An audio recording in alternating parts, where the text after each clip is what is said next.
Welcome to Electric Evolution with Liz Allan. This podcast is about the journey to a more sustainable future in order for us to be able to do our bit to achieve net zero.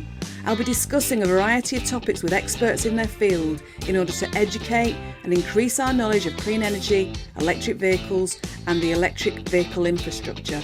So whether you're an individual wanting to make a difference at home, a small business or a corporate, this podcast is just for you. So on today's episode, I have got with me Arun Gopinath from Vahanomy, and he's the CEO and founder there. So Arun, we've been trying to talk for ages, haven't we? So thank you ever so much for joining me. Hi Liz, it's good to be on the show finally, and it's my first podcast, so I hope you'll be kind. I'm always kind. You know.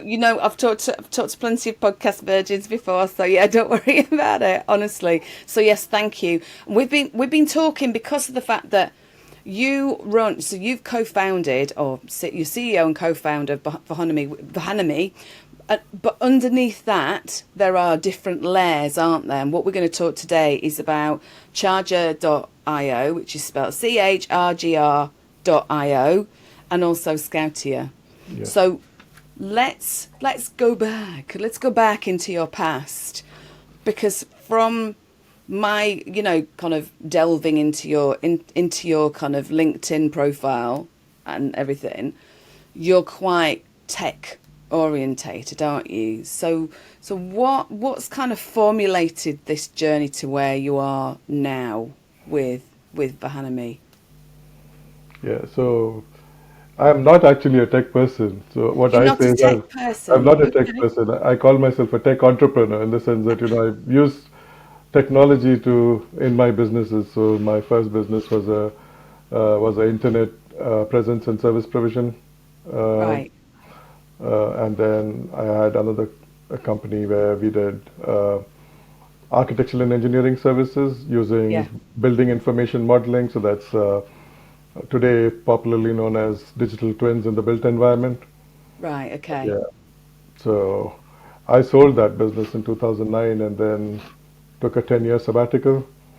Worked in equality and human rights. So I worked for a couple of charities over here in Scotland, working on equality and human rights, something I've been passionate about all my life. And in 2019, the urge to be an entrepreneur came back again, and this time I was like, I have to do something that I now have children and young children, and I was thinking about it has to be a business that's making the world better for them as well. Yes. So I'm quite passionate about the environment and decarbonization of transport. I mean, it seems very odd, but and also about autonomous vehicles. Mm-hmm. So in 2019, when I was thinking about, I have to start this business now and looked at it, there was not enough, because with autonomous vehicles, what we're looking at is providing a basket of services based on autonomous vehicles. Mm-hmm. And for that, you have to have the vehicles to actually be able to provide those services. And we said, Yeah. we'll put that off up till, the mid 2020s, and said, what will take us from there to that point where we are able to work with autonomous vehicles. And we looked at it and thought pretty much every autonomous vehicle will either be electric or have alternate fuels. Mm. So we then started looking at being a charging point operator. Okay. So in 2019 we set up as a charging point operator, Okay. and we were trying to set up charging points in Northeast United States. And you would ask, as a UK-based company, why were we doing that? It's mainly because most of the infrastructure that was being set up in the UK at that time was being set up by public bodies, local authorities, and most of the infrastructure was free or Yes. heavily subsidized. So it was not a kind of level playing field, and we were trying to kind of build models to see what kind of operating models would work and things like that. And we are looking for about 10 sites between Washington, D.C. and Boston on the I-95, or the Interstate 95 in the Northeast United States. And at that time, I think there were 43,000 charging points in the US, Right. 28,000 of which were in California. Yeah. Totally skewed into so, and the Northeast corridor was uh, is quite densely populated and had a need for those things. But we started off looking for locations, and as all this happened, the pandemic also kicked in. Oh God. So Yeah. we were looking for Yeah. sites. We were looking for sites during the pandemic, uh, and then each of those sites to put a ultra fast charger was going to cost about 100,000 each. Oh my And God. and here we were trying to, you know, second guessing ourselves, asking ourselves, are we selecting the right locations? Will we make money over here? And all those things. And we were looking for data to kind of validate that decision, and we just couldn't find enough data to give us that confidence to do that. We found that gap then, one for location analysis, because we tried to see what others were doing, and most people are working off kind of between 8 to 20 parameters to see what to choose for electric vehicle charging points. And we found that gap, and we said, you know, we just pivoted in December 2020, and we said there is a gap over here to do location analysis for EV charging points. And so so Scoutia came out of that. It took about 3 years of research working with different stakeholders in the EV charging infrastructure ecosystem. And then we also looked at it about, you know, when we were talking to landowners, there also was this gap about they didn't know who to contact if they wanted to, you know, set up a EV charging infrastructure at their places, who will help them operate it. Most people thought it's quite simple. You just stick a charger in there and it will work. So a lot of things. So then out of that also came the need for chargers. So we set up Charger as a kind of a marketplace for the EV charging infrastructure ecosystem. Today we like to call it the collaboration platform for EV charging infrastructure, because basically it brings together different different people in the ecosystem. So to give you an example, just last week we had a landowner who decided to go with a particular charging point operator, and they then wanted to see have the terms and conditions look through you know a law firm, and then they wanted to know, do you know any specialized people who are working on that? And there are a couple of firms on the marketplace who they could then go and contact them, rather than, you know, because it's a new it's new space. Not everybody has the kind of things to look at, you know, what to watch out for in contracts and things like that. So it's bringing together different stakeholders. In another thing, just this afternoon, we're speaking with an architectural firm who's doing a development plan for one of the landowners. So there are different things. It's coming together. It's coming together now. Yeah. Because so for those of you who are able to kind of have a look at the website, it's quite an interesting website, isn't it? Where, like you say, this kind of platform bringing different parties together and giving landowners that opportunity to have charge point operators approach you as the middle person, aren't you? Really, you know. Yeah. So they get the ability to choose the best, you know, kind of charge point operator, or the best services that they want. You know, do you want to just kind of, so can you explain how all these people find you? So you've got to find the sites, or do they find you? Right now, as we are kind of, you know, we are in early stages of building the marketplace. So we are finding people. So uh, because most people, it's new space. Most people, when you tell them EV, it doesn't even register for most people. You have to actually, and a lot of people tell me, make sure you're saying electric vehicle and you're not saying EV. So, Right. so if you're not in the space, it's completely, people don't know about it. I mean, for us, for you and me, and I think other listeners on this podcast, EV will be something that's known, but to the layperson, uh, they don't know what EV is. It could be anything. So, Yes. and then they're not, and there's so much of uh, negative stuff going on about EVs as well. So most people think I'll just stay away from it and all that. But when a landlord, I mean, when someone, uh, what we do is on Charger, it can be a landowner who's got either parking spaces, they've got greenfield site or a brownfield site, piece of land that they want to offer. So they can do it either for they can either rent it, they can do revenue share, they can do a kind of mixed, like a fully funded rental, fully funded model where they're just getting a rent, or they can, co-invest with the operator and do it. Or some people will just want to invest fully and then just let an operator operate it for them for a fixed fee.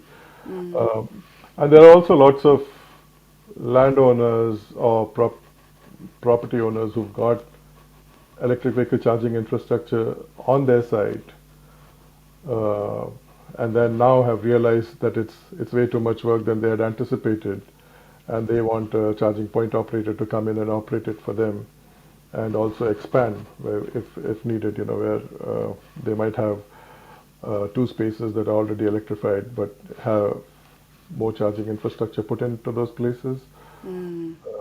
So, uh, So they're so kind when of the recognizing the benefit of it for them as a site.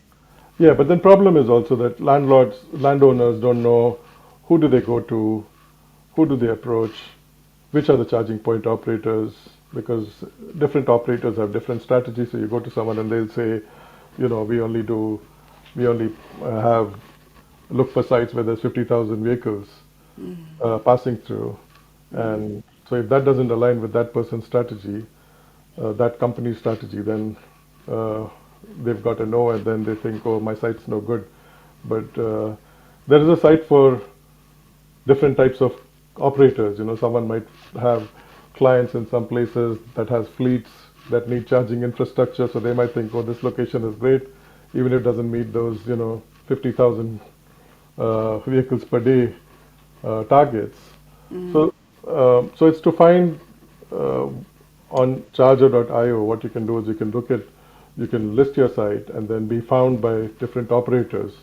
But what we also do is, as we contact um, we contact charging point operators as well to let them know about the sites that are there, so that it's not just an email that goes out, but we call them and say, here's the site and this is why it works. And at the moment, we know most of the sites quite well. So we can say this, because what are the advantages of that location and how it might work, and give some kind of additional information. So for the landlord, what it benefits is they get multiple kind of offers from different charging point operators. So duration of leases vary. So it can vary from about 8 years to 25 years. So it depends on the landowner, what they want to do with that, what their plans are for that particular piece of land or parking slot. Someone might want not too long duration. They want to know, how much money is being offered, and then also whether the charging point operator is financially sound, and I know that they have a decent reputation, because they want equipment that is working. I mean, the charging point thing that's working, and also that they are there 5 years down the line, and they're not, left with a contract that's, not giving them any income. The operator is folded and things like that. So it's a mix of different things. So and we tell landowners, ask us, who do you recommend? And we like, do your own due diligence also, because if someone came to you as a landowner or a property owner to lease one of your properties, you would do your due diligence, do the same thing, and then and then they ask questions about what happens about power, who pays for power, and all that. And I said, these are all things you put it into your contract and you discuss each thing. Like, if you're leasing out industrial shed or an office space or whatever it is, you would discuss you would know whose responsibility each of those things are, and it works exactly the same way. I was going to say, because when you're talking about landlords who haven't, like you say, they haven't got a clue. They don't know what they don't know. I always say this on the podcast: you don't know what you don't know, Yeah. and it's about learning. And actually, if you can help them understand these things, because putting in charge points dependent on whether you're going for high speed or lower speed, and I'm not going to quote all the different terminology for this, because I think we need to have a bit of simplicity for those people who don't know any of this stuff. Yeah.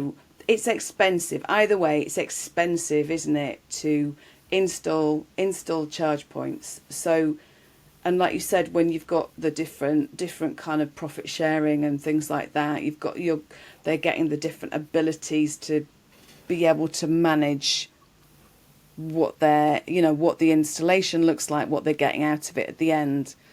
And if you're facilitating that, because that's how I see you guys, it's kind of as facilitators in the middle, making sure that you're kind of filling the gaps in that those landowners don't necessarily know too much about, then that's a really good thing, especially if you're being approached. They could have been approached. We talked about this before we were recording, didn't we, where some of these landowners are being approached by a multitude of CPOs, but actually if you're kind of helping to facilitate that, to help them, then that's a good thing, isn't it? Yeah.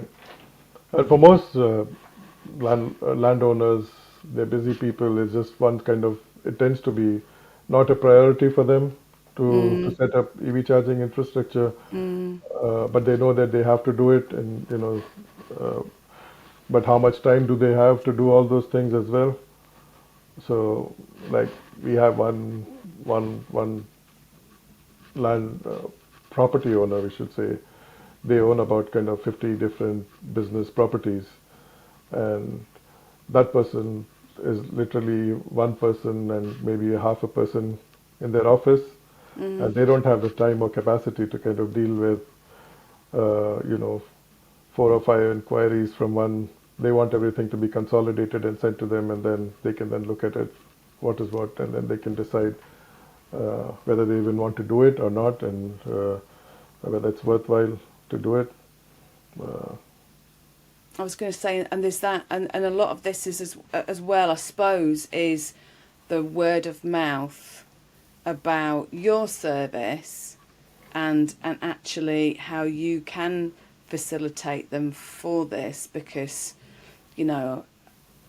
it feels like that kind of thing is important to them, and like I say, word of mouth. If it's good word of mouth, it will spread, won't it? I always say, with regards to, you said about the negativity about EVs and the charging network, actually, we always say bad word of mouth kind of spreads twice as quickly, should I say, which is sad.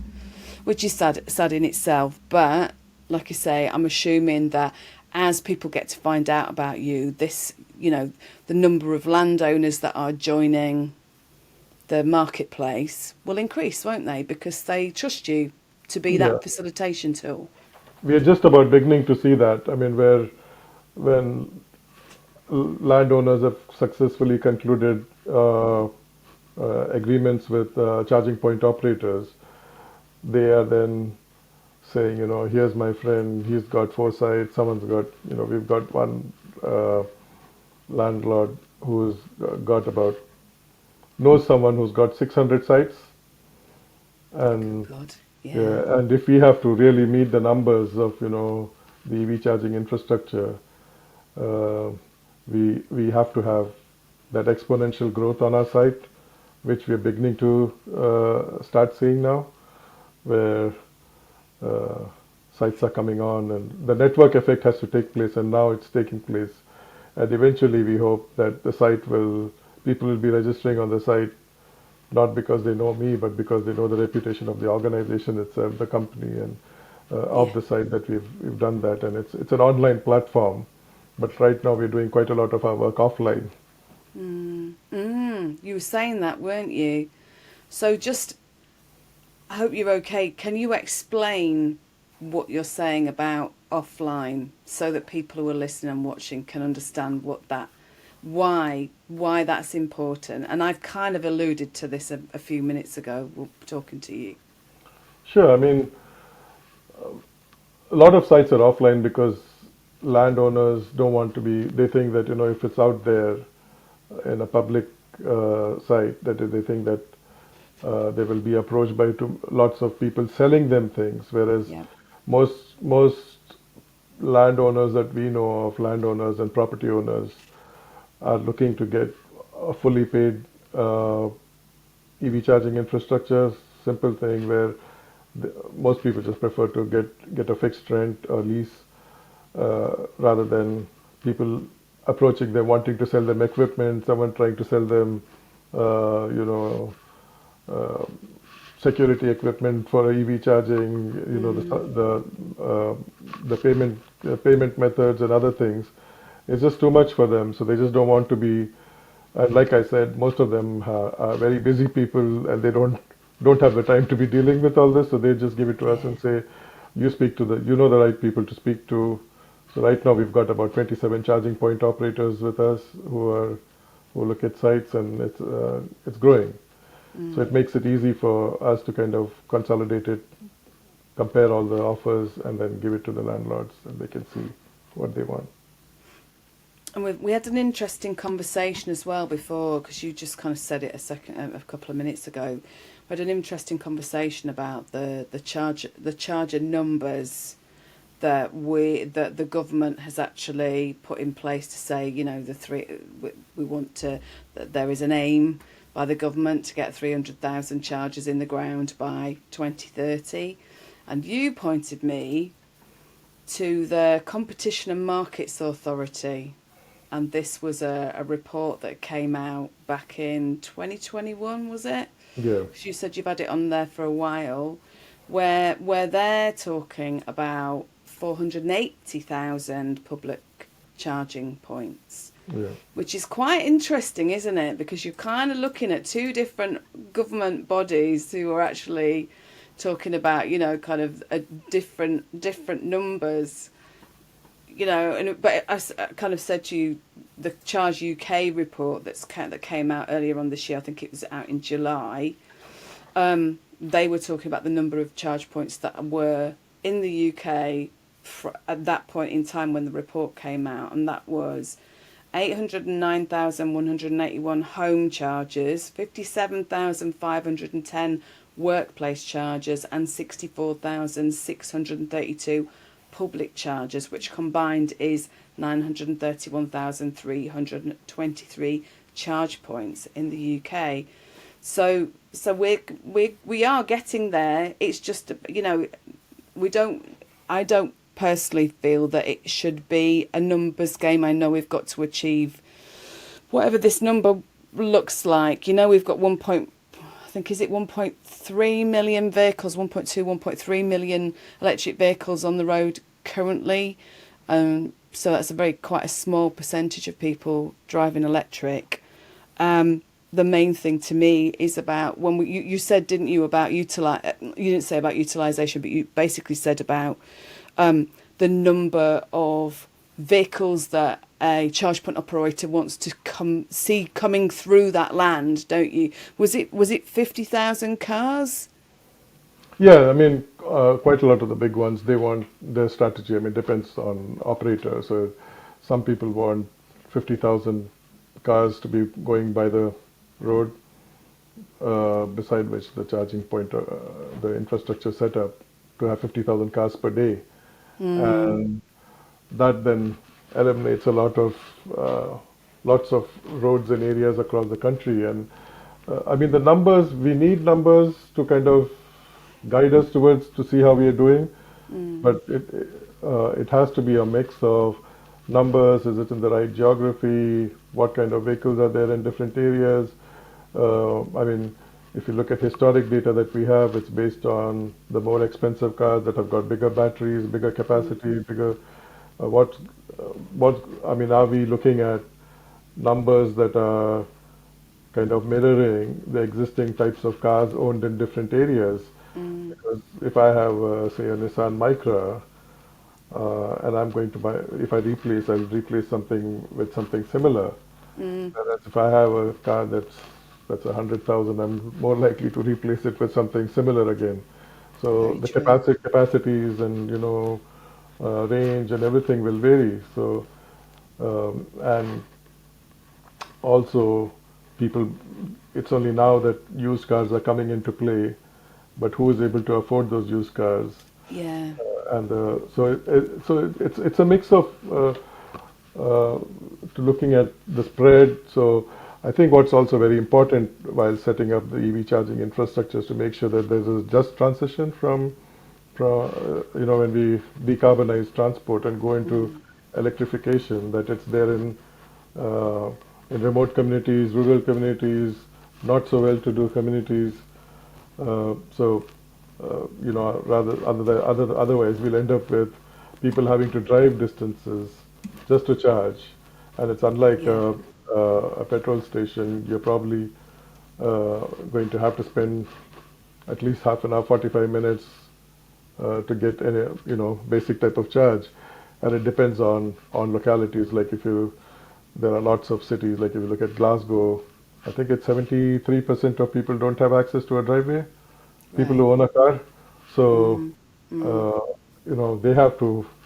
It's all good to say that most people will have domestic charging, but a lot of people won't have that, In and specific areas, like you say, like Glasgow and yeah, places like that. Yeah. yeah, Yeah. And I like how you put it with the just transition, because we talk about inclusivity, but like you say, when you've got kind of second-hand EVs coming through, a lot of them have actually been, the original price point was very high, yeah, wasn't it?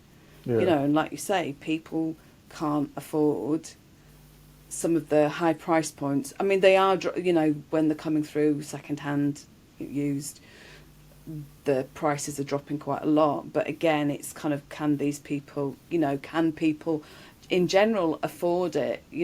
Those on lower incomes and things like that. So we've got to make sure that these things are just transitions, and not everybody wants to drive a car that's as big as a tank, do they? that's right, yeah, yeah, Our little Golf, our little VW Golf was reasonable size for us, and the car that we've got now, the Hyundai Ioniq, is kind of, it's bigger. I would have preferred a smaller car, but the one that I would have liked to have, gone for was outside our price range. It's one of those things that it's not just going to be us that are in yeah, that situation. yeah, We've got to think about everybody else who can't necessarily afford all these, not necessarily luxury, but the ones that are kind of costing quite a lot. But then again, new cars in general are very high prices, aren't they? And then this yeah, big, I remember buying in 1995, the year that I moved down south. I bought a Honda Civic. Oh God, I loved it so much. Honestly, it was brand new. And then you kind of drive off the forecourt and the price drops automatically. And I didn't know anything. I was in my 20s. So it's those things, isn't it? It's that price drop that happens no matter whether it's EV or whether it's a petrol or diesel vehicle. But it is that just transition though that we need to deal with. yeah. I mean, not everybody has a new vehicle as their you'll find large numbers of people who've always bought used cars, and how are you I have going ever to since.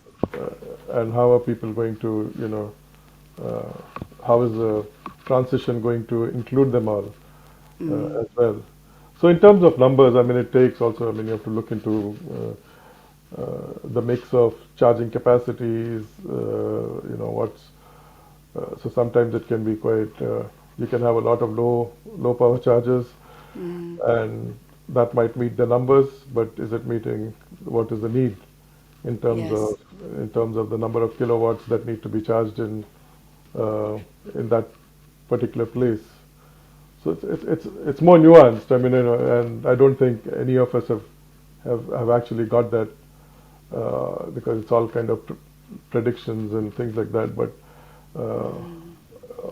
strategy has to be kind of thought of carefully, and we have to learn lessons from how things are emerging from people's experiences in different places as well.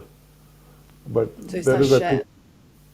Go on, sorry. yeah, and also there's this, I think, the opportunity to think afresh, not to think of uh, everything being like huge hubs. I mean, yeah, it's good to have some hubs, but infrastructure for electric vehicles should be spread out and be there at different places. If there's a way to kind of think, not go from petrol and diesel vehicles and do the exact same thing in terms of strategy. So think afresh and see how it's going to work for people rather than go to the old tried and tested models. It's like not a one size kind of. And I think actually, Aaron, that the reason why people don't, there's a lot of people who go, we haven't got very much charging. I don't know where, I haven't seen a charger. It's because they don't actually know what they look like. They sit in a car park. Sometimes the earlier ones are kind of like at the back of a car park, or whatever. And people don't always know what those things are. And they don't look like petrol stations, so they look different. Yeah. And I'm not saying we want them to look like petrol stations. And there are some brilliant charging hubs out there, that actually that we like you say, we've got that ability to innovate and actually provide amenities that are suitable for that location. Yeah. And that kind of demographic of people. Yeah. And as we move, I mean, even in terms of space, I mean, an EV charging bay is much larger than the traditional car park. It should be. Not Yeah, always, is it? It should be at least because I mean, just the fact that there's no standardization in where the connection point is in the car. So some of them have it in front, some of them have it inside, some of them have it at the back. So you're having to take the wires around and things like that as well. Is there enough space for that so that you're not scratching the car or scratching someone else's car while you're doing that? So but I mean there will be some amount of reduction in total number of spaces, and that needs to be taken into consideration as well, because right now what we're planning is for the first stage of it, but more and more infrastructure will need to be put in unless technology changes drastically, which I hope it does. But yeah. And if we're going back to the size of the bays, this has got to be something that obviously the charge point operator understand. I'm quite passionate about this specific conversation that needs to be had at business development level from the charge point operator point of view, with the landowner to actually not just want to go for, right, the landowner's got 10 spaces, actually just explain that some, like you say, the sizing of the bays for charging has to be bigger. Yeah. Because, but for multiple reasons, and a lot of that is, you've got to make sure that we give more space to people who, have got accessibility needs. Yes. Because otherwise we're not including those people in this journey. Yeah. But it's also, just think about, we've got families with kids trying to get the small kids out of the car. You don't want to be so close to a car when you're trying to plug in and charge it that you're so scared to get out of the car and whack the next one to you and then get done for catching the paintwork, because a lot of the spaces, I mean, there's a Decathlon car park in Reading, and I caught a blooming Tesla next to me, and I didn't know I'd done it, seriously, and this is probably a couple of years ago now, and just it's just so tight. All these spaces are so tight. The cars are getting bigger. The spaces aren't changing size. So the landowners have to realise, but they've got to be, that it's about that knowledge transfer, isn't it? It's explaining, it's you explaining about the sizes, but it's also the charge point operator, not just going with that landowner and going, oh yeah, I just want those 10 spaces. Actually, let's get the sizes right so we can make it so that everybody can be included. Yeah, especially with, with EV charging infrastructure, where people are putting in only to start with one or two or four charging points. There is, if all the standards are followed, then you can include people with disabilities, people with families and young children, other kind of mobility needs. That it's you don't have to think about, oh, is that a disabled friendly charging point? There's an opportunity to have all of them as standard, and then Yes. you can have them.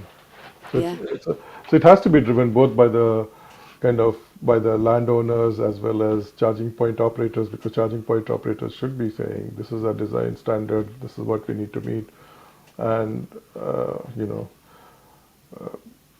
It's if about it's about developing best practice really yeah for all of this. yeah because sometimes landowners will have to charging point operators will have to walk away from locations if the landowner is not willing to do that Yeah. as well. Because they can't just say that, oh, we've got two disabled parking bays and we meet the minimum requirement. But, and also we have a kind of aging population, more people will have greater needs. So it's better to build now for the future when there is this chance to do it.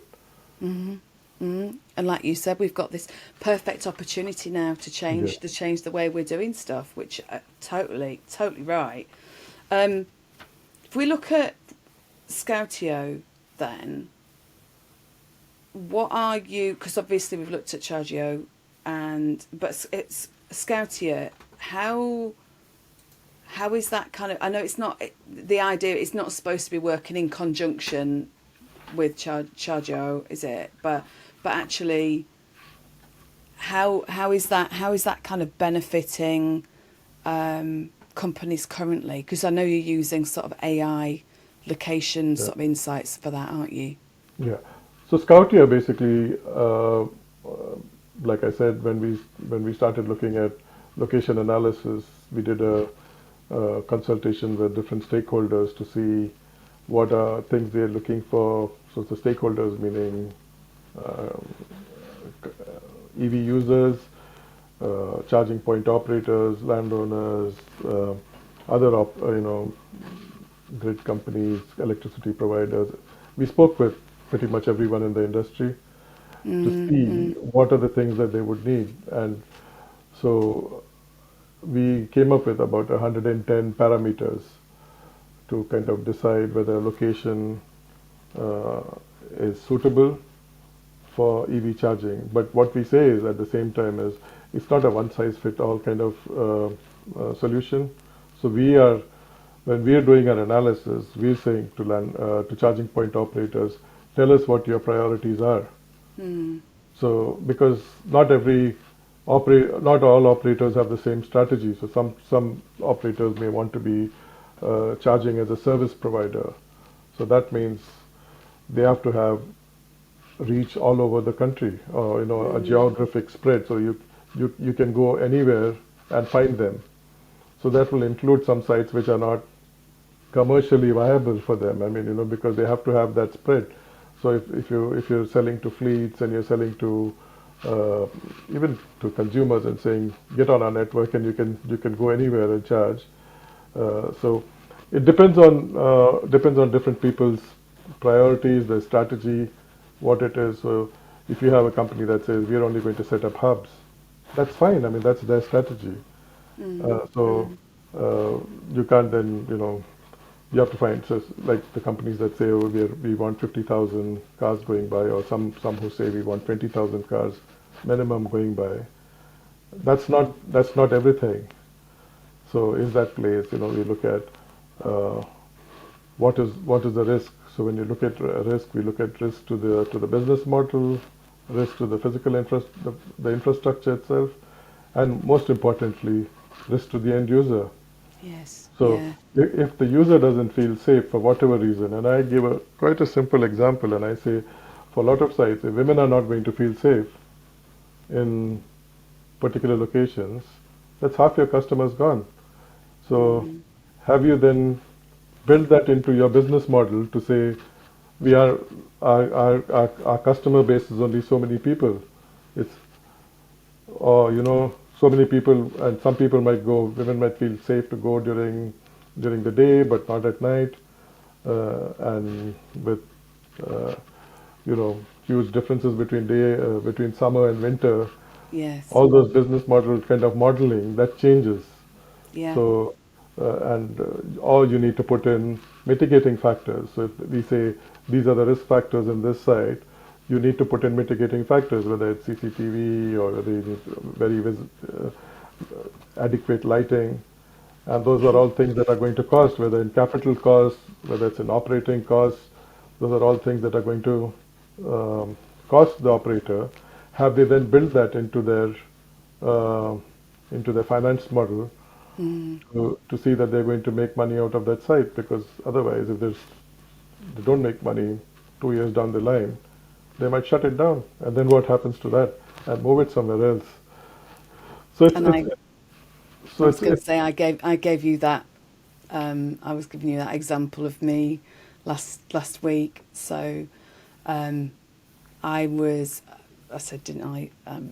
Went down to collect my son. My son started at Exeter Uni, and he was coming back. And we're recording this just before Christmas, by the way. So James was coming back for Christmas. So because we've got a small battery, I charged on the way down. The charging experience on the way down was excellent.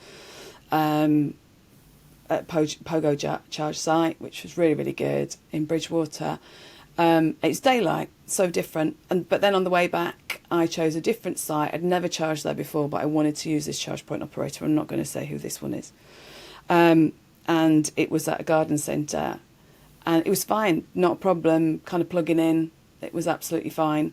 But then we came back to the car, both me and my son, and I couldn't even see the RFID slot because there were no lights on in the car park. There was one, you could see there were lights in there, but it was either an error or something, I don't know. But whether whether they were strong enough, because if they were the strength of the one that was actually on, couldn't see.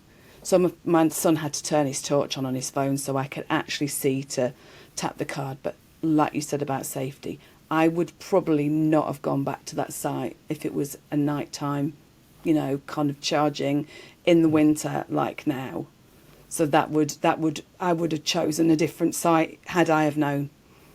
So yeah. there's those things, isn't there? You're not going to get utilisation. So it's great to say, oh, you've got 50,000 cars going past, but if your site isn't safe, and I know Kate Terrell from Charge Safe is doing some fantastic work on a lot of this stuff, but like I say, utilisation is not going to be increased if you have a site that isn't safe. Yeah. I mean, it can also be like, when we say things uh, to the infrastructure itself, you can have, a couple of months back there were, news stories about sites theft of wire, the copper wire from EV charging sites. Still I mean, I happening. know I know that will be kind of sorted out with time, and one of the, I think, figures thrown out then was that but for a big hub, that was a loss of about 500,000. Yeah, Yeah. yeah, So site being out of operation, but a site being out of operation beyond the operator's control. I mean, if there's that theft of that nature, but what it does is, if you are then starting to rate sites, consumers are starting to rate, oh, this site was down, this site is down, or you just have it like, that site has been down for weeks now, and then it takes a while for people to start thinking, oh, that's back up now, let's go there and do it. But on the lower end of it, you could have graffiti on the display of one of those charging points, and it costs less than I don't know how much a can of spray graffiti spray costs, but it's quite low level in terms of what it costs to do that if there's display on it. So it can be offensive graffiti, which may turn someone off, or it can just be graffiti that's kind of, you think like, I can't find the display, I don't know where the point is, or whatever it is that's been blocked because of that. It's perfectly working charger, but it's you don't feel confident to use it because you don't know whether it's operational, not operational, and things like that. So I was going to say theoretically, the new UK charge point regs, or I'm saying not new, the UK charge point regs came out in November 2023, but then there's been a number of additions that have been added in November 2024, and then there'll be roaming that's added in November 2025. But theoretically, we're looking at 99% reliability, which has been integrated into these regulations. You're yeah, smiling.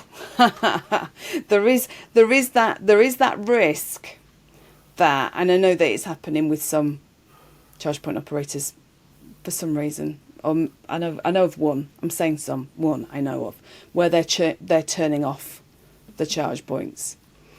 And I've had this conversation with somebody else who also runs a podcast, bless him, about this, where we don't want to encourage people to be turning off chargers if they're not reliable.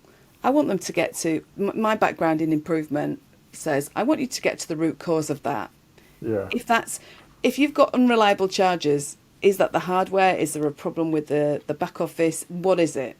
Have you chosen the totally wrong equipment?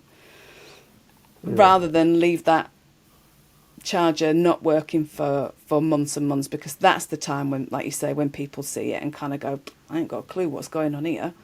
There's 4 or 5 chargers and they're all out of service. Yeah. So I mean, you have to see what works. I mean, and have you taken into consideration different risk factors, which is what we're talking about. I mean, 110 risk factors. Under that lie several other factors in the sense, when we say environmental can have a lot of subsections within them. Like, what environment factors are there that might have an effect on that charging point, because it's not just about looking at historical data. The whole reason why we have electric cars today is because there's a climate emergency, and there are, we have forest fires in the UK where we never had them before in places. Is that affecting whether the charger or access to the charger, and are those things also built into the business model? That you're going to have so much downtime on. It's great to have 99%, but it'll be interesting to see what the actual figures are going to be on that and how many people are going to be able to actually meet them. I mean, Yes. it's in charging point operators' interest that uptime is max, but what is realistic has to be seen Yeah. or And achievable. I think that there are the regs and the charge point regs and PAS 1899 has been reviewed. I think the REA are actually renewing not renewing. They're kind of looking at them to make all of these regs to make sure that they're. In fact, PAS 1899 it's guidance. It's not actually.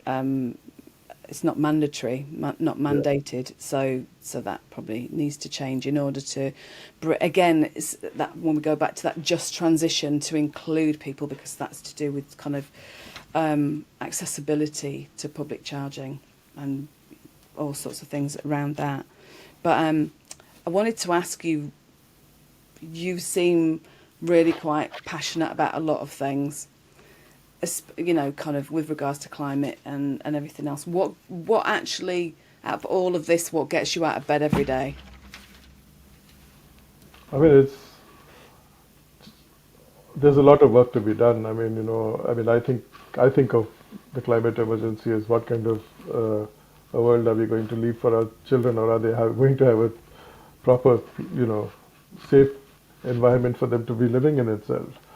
So the journey to, decarbonize electrification is just one part of it. It's just part of the journey, because I think in the future you should be looking at mobility as a service, kind of driven by autonomous vehicles, where you don't need to own the vehicle, which in itself will then sort of in the future reduce the number of vehicles on the roads itself. We'll make sure that, and the production of all these cars, the carbon footprint from those itself, will have a huge impact, because we hardly use our vehicles.